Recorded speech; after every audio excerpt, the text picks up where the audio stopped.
방금 보았던 영상은 이제 그 인터넷에 올라 있는 영상인데 북한 지하교회의 한 단면을 보여주는 모습인데요. 북한이 과거에 동방의 예루살렘이라고 해서 평양에 엄청난 부흥이 있었던 곳은 북한 전 지역에 1910년도인가 북한의 평양 예루살렘이 어느 정도였냐면 평양이 어느 정도였냐면 주일 예배를 드리면 거의 전 상가가 문을 닫았대요. 그러니까 평양 시내가 거의 다 쉬는 그러니까 엄청난 복음화가 있던 곳인데 해방 후에 북한의 김일성 체제가 들어서 공산 체제가 들어서면서 철저한 탄압을 통해서 교회가 거의 말살이 되었습니다. 북한에서 기독교인이 발견되면 처형되거나 정치범 수용소에 끌려가서 정말 고생하다가 죽게 되는데 그래서 북한에서 신앙을 가진다는 것은 죽음을 각오해야 하는 일이죠. 그런데도 불구하고 동토의 땅에도 지하교인이 적게는 20만, 많게는 50만 가까이 있는 것으로 추산하고 있고 아까 이 영상을 보니까 1,500교회가 있다고 하는데 신비한 것은 그런 오랜 세월의 잔혹한 핍박에도 신앙의 숨결이 끊어지지 않고 지금 오히려 더 영적인 부흥이 그곳에 일어나고 있다는 것입니다. 그들에게 신앙을 갖는 것은 현실적으로 어떤 유익한 것이 없고 고난과 죽음을 각오해야 하는 일입니다. 그런데도 늘어나고 있으며 신앙이 발각되어 순교를 하는 것도 기꺼이 감당하고 있습니다. 해방 이후에 북한에서 지금까지 공식적으로 밝혀진 자료가 순교한 기독교 때문에 신앙 때문에 순교한 사람이 약 17,000명으로 추산을 하고 있습니다. 이게 밝혀진 거예요. 밝혀진 거. 그러니까 밝혀진 공식적인 통계에 제외된 순교진 사람들을 아마 합하면 몇만 명은 순교를 했을 것으로 보여지고 있습니다. 여러분 우리는 이것을 뭐라고 설명을 해야 할까요? 정말 신앙은 이 모든 것을 감수할 만한 가치가 있는 것일까요? 중요한 것은 자기 목숨을 걸고 믿는 사람들이 수십만이 있다는 것입니다. 과연 이유는 무엇으로 설명할 수 있을까요? 모퉁이들 소식지에 실어있던 내용인데요. 나이가 70이 넘은 한 북한의 그 할아버지 지하 교인이 탈북을 하게 되었습니다. 그런데 이제 이 사람이 젊은 사람 몇 사람과 함께 탈북을 하게 되었는데 그 할아버지가 늦은 나이에 이 대한민국에 오려고 하는 소원은 무엇이었냐면 남한에 와서 잘 먹고 잘 사는 게 아니었습니다. 그분이 정말 평생 숨죽여서 기도하고 예배를 드리다 보니까 이 남한에 와서 이제 신앙의 자유를 찾아와서 마음껏 찬양하고 기도하고 한번 예배드리고 죽고 싶다는 그런 소원 때문에 이제 탈북을 결행하게 되었는데 근데 이제 이 집결지에서 이제 다 사람들이 모이는 그 집결지에서 모였던 순간에 이 브로커가 정보를 통해서 이제 이 집결지도 지금 북한 당국에서 이제 추적을 해서 조만간 사람들이 북한의 이 군인들이 들이닥칠 거라는 얘기가 들려서 이제 빨리 이곳을 모이자마자 이제 탈출하자고 얘기를 하고 있는데 그때 그 할아버지가 무슨 생각을 했는데 그 마지막 위급한 순간에 나에게 정말 잠깐만 시간을 달라고 한 몇 분의 시간을 줘서 할아버지가 기도를 하고 가시더만 어떤 얘기를 하고 하냐면 이제 눈물을 글썽글썽하면서 난 정말 가고 싶은데 하나님께서 이 땅에 남으라고 했다고. 그래 이제 그 브로커가 무슨 말씀이세요? 여기까지 왔는데 빨리 가셔야죠. 여기 지금 이 순간 못 빠져나가면 영원히 못 나오세요. 큰일 날 수 있어요. 근데 하나님이 잠시 기도하는 그때 그런 감동을 주었다고 합니다. 할아버지에게 뭐라고 했냐면 내가 능력이 없어서 너를 북한 땅에 남겨둔 줄 아느냐. 그 땅에서 내가 믿음을 지키는 것으로 내가 영광을 받으니 너는 그 땅에서 남아있으라고 이렇게 얘기를 했다고 합니다. 그래서 할아버지는 눈물을 머금으면서 남고 남은 사람들은 브로커와 함께 이제 탈북을 했다고 하는데요. 할아버지는 그대로 어떻게 되었는지 모릅니다. 아마 지금은 하늘나라에 가셨지 않았을까 다들 그렇게 생각하고 있습니다. 여러분 신앙의 자유가 그리워서 뭐라고 해요? 한번 뜨겁게 찬양하고 제가 마음 놓고 기도하고 예배드리다 죽고 싶어서 그런 한번 신앙의 자유를 찾아서 탈북하려던 할아버지. 근데 그 마지막 순간에 북한 땅에 남아서 신앙을 지키는 것이 나의 뜻이라는 하나님의 뜻에 순종하는 할아버지. 여러분 우리는 이런 것을 뭐라고 설명을 해야 될까요? 아까 그 영상에도 나오지 않습니까? 하나님 우리가 이 신앙원이란 고문과 순교를 두려워하지 않게 하옵소서. 정말 저렇게 살아야 하는가 하는 의문이 들지 않습니까? 때로는 정말 신앙은 그만한 그런 것을 신앙은 정말 저렇게 해야 될 만한 가치가 있는가 하는 의문을 가지지 않게 되겠습니까? 정말 그런 엄청난 어려움과 고난 앞에서도 그렇게 그들이 굴하지 않고 주님 앞에 드는데 오늘 본문을 보면 골로새서 3장 1절에서 너희가 그리스도와 함께 다시 살리심을 받았으면 위의 것을 찾으라고 이야기하고 있습니다. 여기는 그리스도께서 하나님 우편에 앉아 계신다고 하는데 3절에서 뭐라고 얘기하나요? 너희가 죽었고 너희 생명이 그리스도 안에서 함께 하나님 안에 감추어졌습니다. 우리 생명이신 그리스도께서 나타나실 그때 너희도 그와 함께 영광 중에 나타나리라. 그러니까 우리의 영적인 생명이 우리 옛사람은 예수님의 십자가와 함께 죽고 예수님과 함께 다시 영적인 생명이 태어나서 그리스도 안에서 어떻게 되었다고 했어요? 하나님 보좌 우편에 함께 예수님과 함께 앉아 있다가 우리 주님이 나타나실 그때 재림받을 그때 우리도 그 영적인 생명이 영광 중에 나타날 거라고 이야기하고 있습니다. 이런 것을 그래서 이의 것을 찾아가라고 이렇게 얘기하는데요. 이런 것을 영적인 회귀 본능이라고 합니다. 여러분 연어가 태어나면 연어가 이 어느 강가에서 태어났다가 수천 킬로의 저 먼 바다로 나가서 자란 다음에 이 죽을 때가 되면 마지막 그 산란 자기가 태어났던 그곳에 산란을 하기 위해서 다시 돌아오잖아요. 그래서 그건 지금도 과학자들이 아무리 연구해도 알 수 없는 신비라고 합니다. 그 광활한 바다에서 어떻게 자기가 태어난 것으로 돌아갈 수 있는가. 이 회귀 본능이 있게 되는데 마찬가지로 우리는 예수님과 함께 십자가에서 죽고 하나님 보좌 우편에 앉아 있는 존재가 되었는데 그래서 우리의 영적인 생명이 하나님 보좌 우편에서 예수님과 함께 앉아 있어서 우리의 영적 본향이 그곳이기 때문에 우리의 영적인 회귀 본능이 뭐냐면 위의 것을 찾아가는 것입니다. 이전에 제가 설교에서 그런 얘기했죠. 동남아에서 쌀이 쌀값이 떨어지면 쌀 소비가 느는 것이 아니라 그 쌀을 아껴서 뭐예요? TV를 장만한다고 했고 북한 사람들이 드라마나 영화를 보다 걸리면 총살당할 수 있음에도 불구하고 그럼에도 불구하고 영화를 본다는 얘기를 했는데 이런 것을 가리켜서 배고픔보다 더 큰 목마름이 있다고 합니다. 배고픔보다 더 큰 목마름이 있다고 하는데 여러분 동남아 사람들이 쌀값 아껴서 TV를 보고 북한 사람들이 죽음을 당할 수 있으면서 남한의 드라마를 보며 또 나아가서 북한이 싫어서 탈북했던 사람들이 연변에서 신앙을 가진 뒤에 다시 북한에 들어가서 복음을 전하는 경우가 있는데 그것은 사람의 떡으로만 사는 존재가 아니라 하나님의 말씀으로 사는 존재로 지음을 받았기 때문입니다. 태초에 하나님이 창조한 세상은 먹고 사는 문제로 전혀 걱정하지 않았죠. 여러분 우리 창세기 읽어보면 어떻게 나오나요?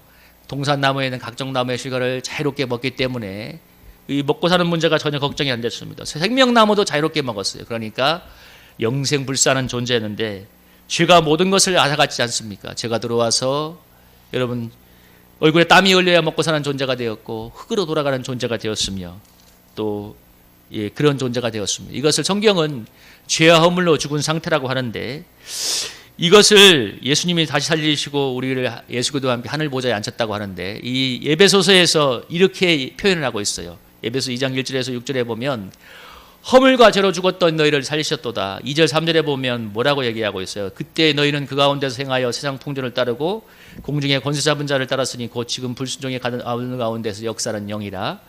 전에는 우리가 다 그 가운데서 우리 육체의 욕심을 따라 지내며 육체와 마음에 원하는 것을 하여 다른 이들과 같이 본질상 진노의 자녀였더니 긍휼이 풍성하신 하나님 우리를 사랑하신 그 큰 사랑을 인하여 허물로 죽은 우리를 살리셨고 또 함께 일으키사 그저 예수 안에서 함께 하늘에 앉히시니 이렇게 표현하고 있습니다.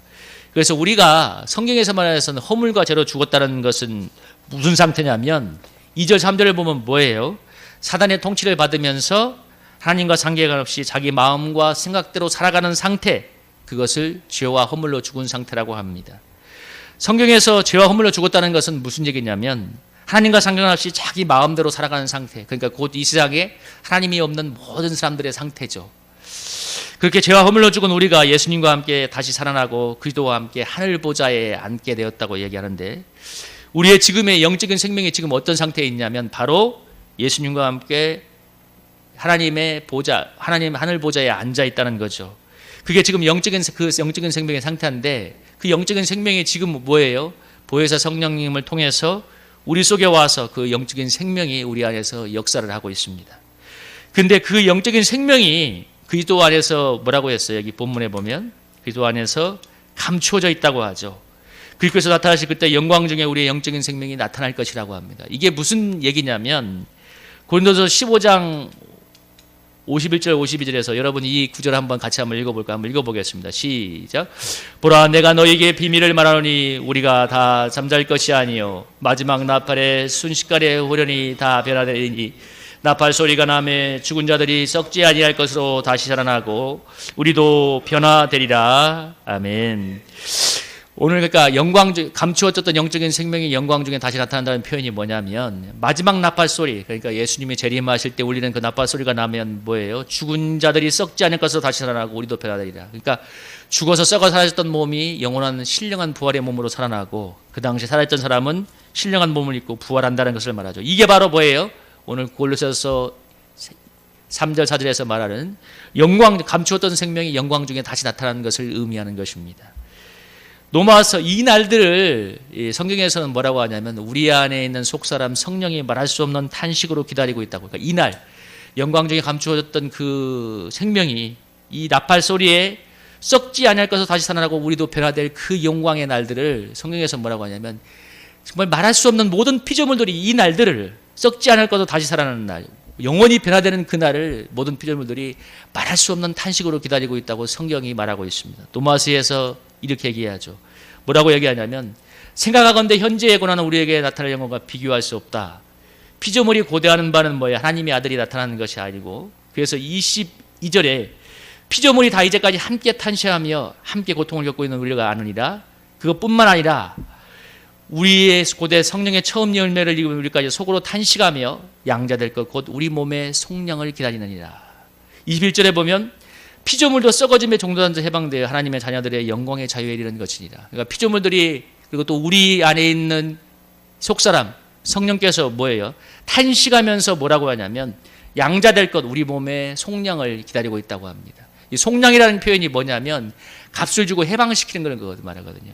우리 몸의 속량을 기다린단 말이 무슨 얘기겠어요? 여러분, 우리 몸은 지금 어떤 상태입니까? 물론 구원받아서 영적으로 죄에서 우리의 영적인 생명은 죄와 죽음에서 자유한 상태가 되었지만 하늘 보좌에 앉아있는 우리의 영적인 생명은 자유한 상태지만 우리 몸은 아직은 뭐예요? 죄와 죽음의 이 영향력을 받고 있잖아요. 불완전하게. 그런데 이 속량을 기다린단 말이 뭐예요? 이것은 문제가 앞으로는 속량이 되겠지만 예수님께서 값을 지불하셨기 때문에 그날 주님이 오시는 그날에 이 말씀 고린도후서 15장의 말씀처럼 영원히 썩지 아니할 날 다시 살아날 영원한 부활의 몸을 입고 우리 몸이 죄와 죽음의 사망의 그늘에서 완전히 해방된다는 말입니다. 그날을 뭐예요? 이 피조물들이 정말 간절한 마음으로 기다리고 있다고 성경이 말하고 있습니다. 로마서 8장 26절에서 얼마나 기다리고 있냐면 성령이 말할 수 없는 탄식으로 우리를 위해서 친히 간구한다고 했잖아요. 간구하는데 무엇을 기도할지 모르는 위해서 하나님의 뜻대로 되어지도록 간구하고 있다고 하는데 여러분 무엇을 간구하겠습니까? 우리 몸의 속량, 그때 그 구원이 완성되어지도록 간절히 기도하고 있죠. 그 가장 구체적인 뜻이 뭐냐면 28절, 29절을 여러분 한번 26절부터 29절까지 한번 같이 한번 읽어볼까요? 한번 읽어보겠습니다. 시작. 이와 같이 우리의 연약함을 도우시나니 우리는 마땅히 기도할 바를 알지 못하나니 오직 성령이 말할 수 없는 탄식으로 우리를 위하여 친히 간구하시니라. 마음을 살피시는 이가 성령의 생각을 아시나니 이는 성령이 하나님의 뜻대로 성도를 위하여 간구하심이니라. 우리가 알거니와 하나님을 사랑하는 자 곧 그의 뜻대로 부르심을 입은 자들에게는 모든 것이 합력하여 선을 이루리라. 하나님이 미리 하신 자들을 또한 그 아들의 형상을 본받게 하게 하여 미리 정하셨으니 이는 그로 많은 형제 중에서 맏아들이 되게 하려 하심이니라. 또 계속 읽겠습니다. 또 미리 정하신 그들을 또한 부르시고 부르신 그들을 또한 의롭다 하시고 의롭다 하신 그들을 또한 영화롭게 하셨느니라. 아멘. 우리 속사람이 탄식하며 기다리는 것이 바로 우리 몸의 완전한 구원이죠. 말할 수 없는 탄식으로 기도하는 게 그거예요. 완전한 구원인데 그것이 뭐냐면 28절 29절처럼 모든 것이 합력하여 선을 이루는 건데 그 선이 뭐냐? 우리를 구원한 예수 그리스도의 형상을 본받아가는 것입니다. 그게 바로 모든 것이 합력하여 선이 되는 건데 그 선이 이루어질 수 있도록 성령이 말할 수 없는 탄식으로 기도한다고 하죠. 그러니까 위의 것을 찾는다는 오늘 말씀의 구체적인 삶의 적용은 뭐냐? 우리가 예수님을 닮아가는 거죠. 예수의 사람이 되어가는 건데 여러분 뭐라고요? 우리가 위의 것을 찾는 것의 가장 구체적인 적용은 뭐냐면 우리가 예수의 사람, 예수님을 닮아가는 거죠. 그것이 구체적인 삶의 적용인데 이렇게 모든 것이 합력하여 선을 이루고 예수님의 형상을 본받는 것이 바로 오늘 말씀의 제목인 뭐예요? 위의 것을 찾는 삶인데 그것을 방해하는 중요한 게 있습니다. 그것을 방해하는 중요한 것이 뭐냐면 여러분 5절 6절 한번 읽어볼까요? 5절 한번 읽어보겠습니다. 시작. 그러므로 땅에 있는 지체를 죽이라. 곧 음란과 부적과 사욕과 악한 정욕과 탐심이니 탐심은 우상 숭배니라. 이것들로 말미암아 하나님의 진노가 임하느니라. 아멘. 여러분, 우리가 위의 것을 찾는 것, 다시 말하면 모든 것이 합력하여 선을 이루는 예수님을 닮아가는 그것을 방해하는 가장 큰 것이 뭐라고 얘기했어요? 땅에 있는 지체라고 말합니다. 음란과 부적과 사욕과 안과 정욕과 특별히 마지막에 탐심이니 탐심은 우상 숭배라고 말하고 있습니다. 2절에서 뭐라고 얘기했어요? 위의 것을 생각하고 땅의 것을 생각하지 말라고 했잖아요. 그러니까 우리가 예수님의 영적인 생명이 있는 저 본향을 가기 위해서 위의 것을 찾고 생각해야 되는데 그것을 방해하는 가장 결정적인 게 뭐냐면 땅에 있는 지체라는 것입니다. 그것이 특별히 음란과 사욕과 악한 정욕과 탐심인데 탐심이 우상 숭배라고 얘기하죠. 여러분, 탐심은 영적인 것을 찾아가는 데 있어서 가장 큰 방해됩니다. 여러분, 마가복음 4장 18절 19절에서 여러분 뭐라고 얘기했어요? 어떤 이는 가시떨기에 뿌려진 자니 이들은 말씀을 듣기는 하되 세상의 염려와 재물의 유혹과 기타 욕심이 들어와 말씀을 막아 결실하게 못하는 자요. 세상 염려와 재물의 유혹과 욕심이 뭐라 했어요? 말씀을 막는다고 말했습니다. 그러니까 우리가 영적인 성장을 하고 영적으로 자라가는 데서 가장 큰 방해가 뭐냐? 가시떨기인데 재물의 유혹과 욕심이 막는다고 했고, 디모데전서 6장 6절에서 10절에서 바울이 뭐라고 얘기하냐면 여러분 9절 10절에서 뭐라고 얘기하고 있어요? 부활이 하는 자들은 시험과 올무와 여러 가지 어리석고 해로운 욕심에 떨어지나니 곧 사람으로 파멸과 멸망에 빠지게 하는 것이라. 돈을 사랑함이 일만하게 뿌리가 되나니 이것을 탐는 자들은 미혹을 받아 믿음에서 떠나 많은 근심으로써 자기를 찔러도다. 여러분, 무엇이 우리의 믿음을 방해한다는 말입니까?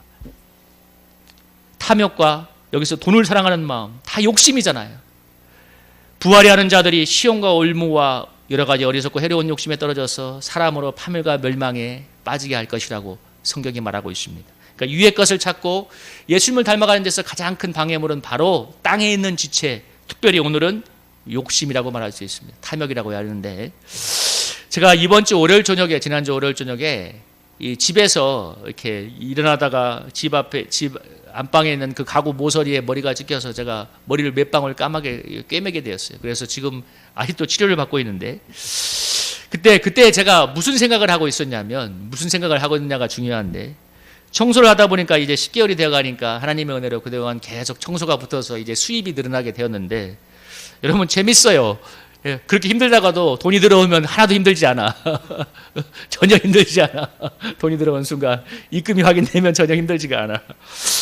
그래서 이제는 점점 돈이 되는 이 청소를 구하게 됩니다. 그러니까 뭐 돈 10만 원 주는 빌라는 눈에 안 들어오고 뭐 70만 원, 80만 원 되는 큰 물건을 좀 구하게 되는데, 그날도 그 생각에 좀 차 있었어요. 근데 재밌는 건 뭐냐면 욕심이 생기니까 이 범사의 감사가 아니라 짜증이 올라오더라고요. 막 짜증이 올라오기 시작하던데.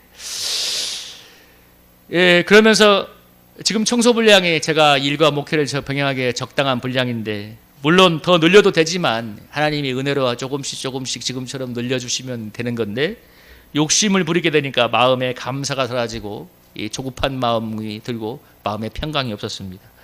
그러면서 머리를 콱 다치게 되면서 그 생각을 그 순간에 깨트리고 회개하게 되었는데, 지금 오늘 말씀을 묵상하면서 생각해 보니까 그 사건이 내 속에 물질의 욕심을 회개하라는 하나님의 뜻으로 해석이 됩니다. 물론 여러분 우연한 사고라고 해석해도 돼요. 그 생각은 자유잖아요. 우연한 사고라고 생각해도, 여러분이 그렇게 생각해도 돼요. 상관없는데. 근데 오늘 말씀에 비추어서 오늘 그 사건을 돌아보면 분명 땅의 지체인 무력을 죽이라는 하나님의 뜻으로 해석이 됩니다. 여러분, 머리를 다쳐서 머리를 꿰매는 사건은 인간적인 눈으로 불운한 것이고 재수 없는 일이지 않습니까? 여러분, 우리가 뭐 컵 하나 깨뜨려도 재수 없다고 하잖아요, 세상에서는. 그러나 저희의 것을 향해서 나아가는 우리에게, 그리고 저에게 머리 다치는 사건은 영적으로 무척 유익한 사건이 되었습니다. 왜냐하면 그것 때문에 제 욕심에 대해서 돌아보고 회개하는 시간이 되었기 때문입니다. 여러분, 땅의 지체를 죽이라고 표현하는데요, 성경은 절대로 그냥 함부로 표현 안 합니다. 반드시 이유가 있어요. 왜 죽이라고 했는가? 땅의 지체를 안 죽이면 그게 우리의 영적인 생명을 죽게 하기 때문입니다. 이게 중요한 거예요. 안 죽이면 뭐예요? 영적인 생명을 죽게 한다는 거예요. 여러분, 암을 한번 생각해 보세요. 우리 속에 보이지 않는 암세포, 여러분 간암 때문에 죽잖아요. 간이 한 요만합니까? 거기에 암세포가 조금 생기고 조금 자라면 나중에 죽게 됩니다. 간 기능을 멈추고. 여러분, 땅에 있는 지체, 땅에 있는 음란, 욕심 잘 안 보이잖아요. 그리고 여러분, 저와 여러분 속에 있는 욕심이 큰 것도 아니에요. 조금 더 돈을 벌어야겠다, 조금 더 해야겠다. 근데 이것들이 어느 순간 나를 모르게 잠식해서 죽게 만든다는 걸 여러분 기억해야 돼요. 그래, 하나님이 더 크기 전에 머리를 한번 쳐서 자르게 하는 거예요. 많은 사람들이 아이고 뭘 그렇게 또 해석해. 그렇게 해석이 돼요, 저는. 여러분도 영적인 민감성을 가지고 성경에 비추어서, 성령에 비추어서 여러분의 삶을 돌아보시면 분명히 하나님이 그렇게 다듬는 손길이 있습니다. 여러분, 항암 치료를 어떻게 하나요? 여러분 많이 보죠. 저 목회하면서 암 치료하는 분은 정말 많이 봤어요. 방사선을 쬐요. 방사선 쬐면 머리털 다 빠지고 먹지 못합니다. 너무너무 힘들어요. 우리 박영수 준이는 요즘 어떻게 지내는지 한번 돌아봐야 되겠지만 좀 살만하니까 또 교회를 안 나오잖아요.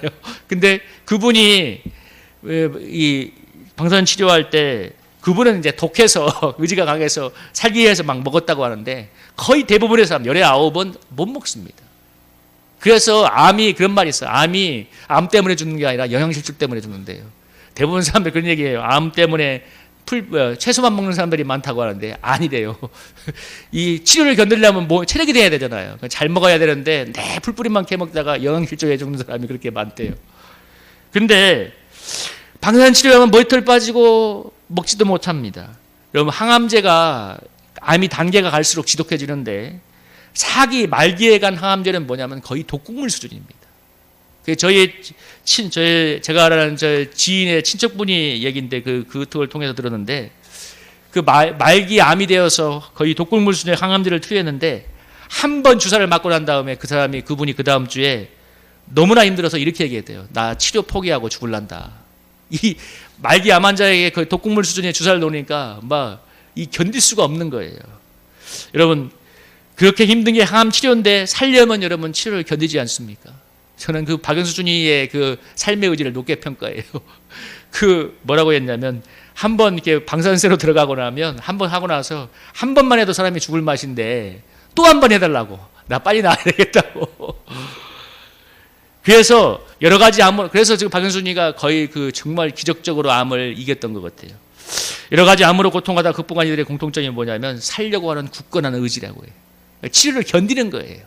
의사가 시키는 것 외에도 이 악으로 깡으로 이 암을 이겨내는 겁니다. 치료를 견디고 운동을 하고. 여러분, 우리 속에서 말할 수 없는 탄식으로 기도하는 성령님의 기도가 하나님의 뜻대로 되게 하는 건데, 그게 바로 아까 말한 예수님을 닮아가는 것, 위에 있는 것을 찾는 거라고 했잖아요. 여러분, 죄화물로 죽었던 우리가 예수님과 함께 태어나서 하나님 보좌 우편에 앉아있기 때문에 그곳을 향해 가기 위해서, 그 구원의 완성을 위해서 성령님 말할 수 없는 탄식으로 기도하고 있습니다. 그래서 하나님이 우리의 영적인 생명을 살려내기 위해서 저희 있는 것을 방해하는 땅에 있는 지체를 하나님이 죽입니다. 친히. 여러분, 성경의 표현이 중요한 거예요. 뭐라고요? 죽입니다. 그러니까 그냥 살려두는 게 아니에요. 죽이는 거예요. 음란과 사욕과 탐심의 지체를 인생책짓과 사람막대기로 여러분 죽입니다. 여러분, 제가 일을 하면서 몸이 힘들어 보니까 한 가지 깨닫는 게 있어요. 뭐냐면 그건 그 많던 잡생각이 사라지고 사람이 부드러워진다는 것입니다. 그러니까 혈기가 죽어. 제가 의욕이 많고 열정이 많은 사람이니까 혈기도 많아요. 근데 몸에 힘이 빠지니까 혈기가 죽어. 여러분도 똑같아. 힘들어봐. 아무 생각 없어. 감기만 와도 목소리부터 달라지잖아요. 근데 육이 약해지고 그렇게 힘이 빠지면 혈기가 죽습니다. 죄가 죽는 거예요. 여러분, 그러니까 내가 연약해진 연약함을 알게 되니까 다른 사람에 대한 긍휼하는 마음, 이해하는 마음이 그냥 몸으로 느껴져요. 저 사람들이 저렇게 힘들겠구나. 느껴져요. 전에는 애를 써도 안 되는 것들이 느껴집니다. 여러분, 하나님의 내 안에 땅의 지체를 죽이고 내 안에 속사람이 살아나게 만드는 것이죠. 그래서 여러분, 힘든 게 나쁜 것만은 아닙니다.